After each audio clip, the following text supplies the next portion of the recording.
Assalamualaikum warahmatullahi wabarakatuh. Perkenalkan, nama saya Emal dan Yuda Pratama, NIM 19101083 dari kelas S1 TT07C.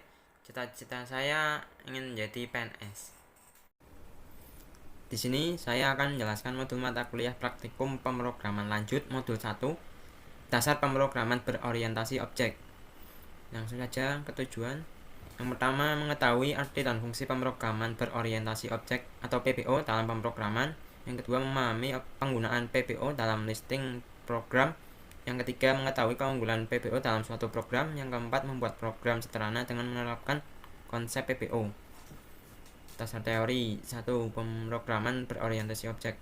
Terdapat banyak perbedaan dan macam pendekatan dalam pengembangan suatu program dan pemrograman berorientasi objek. Hanya salah satunya saja, PBO merupakan suatu teknik atau cara untuk membuat program yang berorientasi pada objek. Sistem ini terdiri dari komponen kelas atau objek yang dapat melakukan interaksi dengan kelas atau objek lainnya untuk menyelesaikan suatu tugas. Hubungan antara kelas dan objek dalam PBO ditunjukkan pada gambar 1. Seperti ini. Objek, data, terus member fungsi yang saling terhubung antara kelas dan objek. Cara pendeklarasian kelas dan objek pada program dengan bahasa C++ ditunjukkan pada gambar 2 ini. Terdapat kelas X untuk mendefinisikan kelas bernama X dan private int A mendefinisikan member data A, dan seterusnya seperti ini. Selanjutnya, mendefinisikan kelas dan isinya. Pada contoh program di atas terdapat pendefinisian satu kelas bernama X yang didefinisikan pada baris 4-11. Kelas X dalam program tersebut memiliki member data bernama A yang terdapat pada baris 7 ini, seperti ini. Terus selain itu juga terdapat member fungsi bernama B yang didefinisikan pada baris 9-10 dan seterusnya. Yang ketiga, mendefinisikan objek dan pemanggilan member fungsi dan data. Statement pertama dalam main pada baris ke-14 program di atas yaitu X P1 P2 menunjukkan pendefinisian dua objek bernama P1 dan P2 dari kelas X. Cara umum pendefinisian objek dari suatu kelas dapat dituliskan sebagai berikut: nama strip bawah kelas, nama strip bawah objek.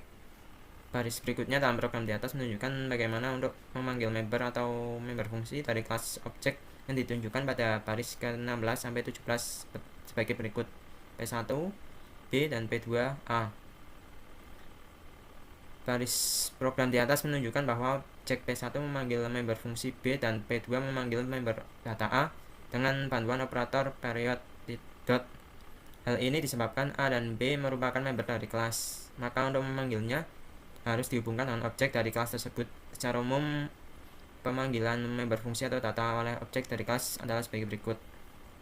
Yang keempat, akses data melalui member fungsi.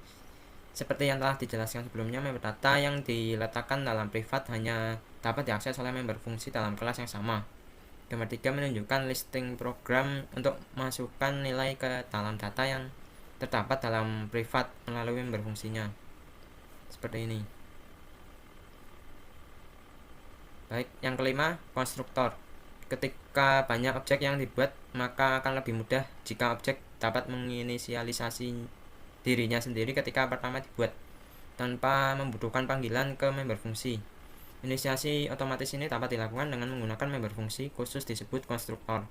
Konstruktor tereksekusi secara otomatis kapanpun objek dibuat. Ciri utama konstruktor memiliki nama yang sama dengan nama kelas. Format penulisan konstruktor dalam program adalah sebagai berikut. Pada baris ke-9 merupakan konstruktor yang ditunjukkan dengan ciri memiliki nama yang sama dengan nama kelas setiap objek yang dibuat. Baris 18, konstruktor bekerja mengisi nilai data I dengan 33. Seperti ini. Baik, yang keenam, overload konstruktor merupakan suatu kondisi terdapat lebih dari satu konstruktor dalam satu kelas dengan nama yang sama. Kondisi ini dapat terjadi dikarenakan adanya pendefinisian objek dengan jumlah argumen yang berbeda. Argumen adalah nilai yang diberikan antara program, fungsi, atau subrutin. Contoh programnya seperti ini.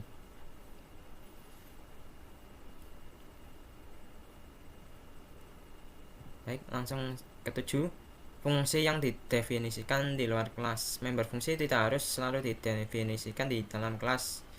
Suatu fungsi dapat saja didefinisikan di luar kelas dengan tetap memberikan deklarasi terlebih dahulu di dalam kelas. Ini adalah contohnya. Pada publik terdapat void ittp display. Ini adalah definisi di luar kelas. Contohnya, fungsi deklarasi di dalam kelas ittp sehingga fungsi display tetap dikenali oleh program sebagai bagian dari kelas ittp. Baris 15. Fungsi display didefinisikan di luar kelas tampak pada baris 18 sampai 22 dengan format penulisan sebagai berikut. Yang ke-8, objek sebagai argumen. Data dari suatu objek dapat menjadi masukan bagi objek lain dengan memanfaatkan objek sebagai argumen. Berikut adalah contohnya.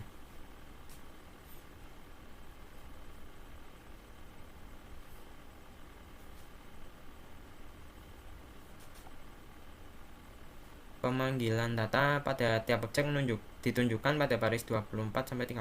P1 dan P2 merupakan variabel pengganti untuk objek S1 dan S2. Untuk mendapatkan data dari objek digunakan operator period. Hal ini ditunjukkan pada baris ke-26 sampai 29 sebagai salah satu contoh mendapatkan nilai I dari objek S2. Cara pemanggilannya adalah dengan P2.I. Sekarang kita masuk ke flowchart. Di sini saya akan membuat program pendataan gym. Jadi pendataan pelanggan gym yang akan masuk ke gym. Yang pertama yaitu start, kemudian lanjut ke string nama, char paket, in harga, in lama waktu. Kemudian kita langsung inputkan nama pelanggan, nama paket, lama waktu yang diinginkan, terus harga per jam. Selanjutnya jika yes akan masuk ke pemrosesan harga, yaitu harga sama dengan P1 harga dikali P1 lama waktu ditambah P2 harga dikali P2 lama waktu. Selanjutnya kalau yes kita akan masuk kembali ke input nama pelanggan, nama paket yang diinginkan, lama waktu yang diinginkan, terus harga per jamnya berapa. Karena kita akan menginputkan dua pelanggan sekaligus, jika yes kita langsung ke cetak total pembayaran. Tetapi pada saat kita menginputkannya salah, akan ke kondisinya no, kita akan langsung ke finish tanpa ke cetak total pembayaran terlebih dahulu. Oke, selanjutnya saya akan membuat programnya. Yang pertama yaitu membuat include terlebih dahulu. Include stream, terus using namespace std, terus kita akan membuat kelas dengan nama pelanggan. Selanjutnya private, terus di sini terdapat member data, string nama, char paket 10, terus in harga, terus in lama waktu. Dan kita akan buat publik.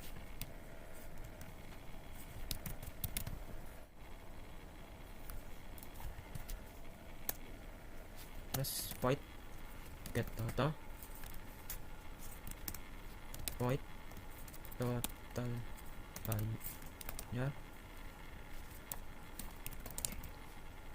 Ini merupakan sebuah member fungsi pelanggan P2, terus pelanggan ini merupakan konstruktor tanpa argumen, terus kurung pelanggan string A. Ini merupakan konstruktor dengan satu argumen. Selanjutnya cout titik 2 ndl cout A ndl.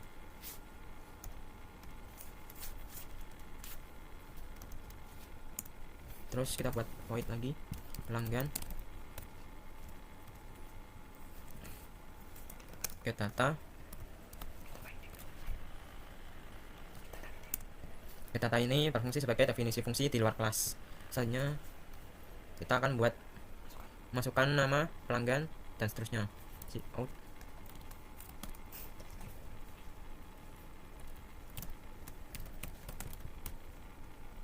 nama pelanggan, terus chain nama, ini merupakan untuk memanggil fungsi nama. Selanjutnya void pelanggan total bayar pelanggan P1 pelanggan P2. Ini merupakan definisi fungsi di luar kelas. Selanjutnya harga sama dengan P1 harga P1 lama waktu, terus ditambah P2 harga dikali P2 lama waktu. Terus ini merupakan rumus untuk menghitung total harga atau total pembayaran. Selanjutnya cout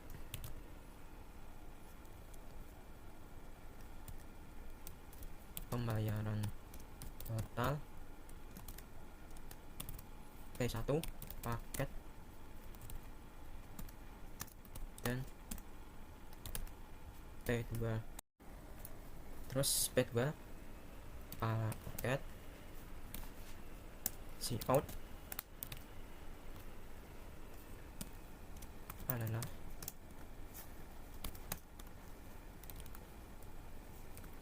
harga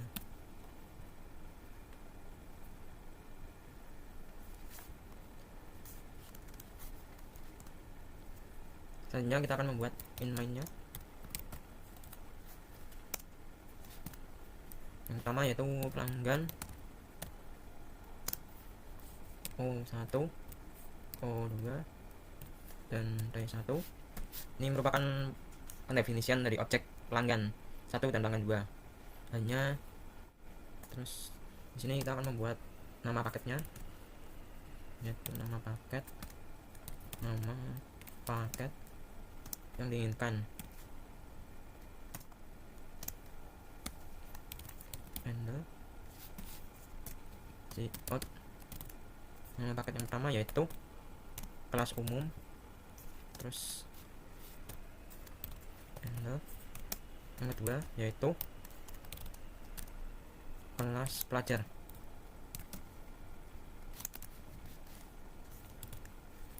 handle. Kita buat objeknya yaitu O1 get data,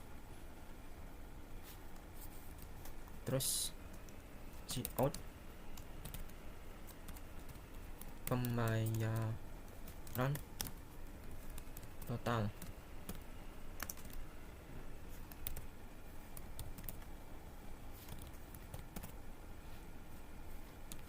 Oke, setelah itu kita langsung run. Nah, di sini kita masukkan nama pelanggan terlebih dahulu, yaitu misal dan terus nama paket yang akan diambil paket pelajar. Terus nama waktu yang diinginkan yaitu misal 2 jam. Terus harga per jamnya 50.000. Nah, yang kedua, pelanggan kedua yaitu misal Aldi. Nama paket yang akan diambil sama pelajar. Terus waktu yang diinginkannya sama juga, harganya sama juga. Nah, sehingga pembayaran total pelajar dan pelajar adalah Rp200.000. Itu berarti programnya sudah berjalan. Oke, saya akan memberikan quotes, yaitu semua makhluk hebat dalam satu hal tetapi tidak dalam segala hal. Saya Emal Denida Pratama. Mohon maaf jika ada salah kata pada presentasi saya. Terima kasih. Wassalamualaikum warahmatullahi wabarakatuh.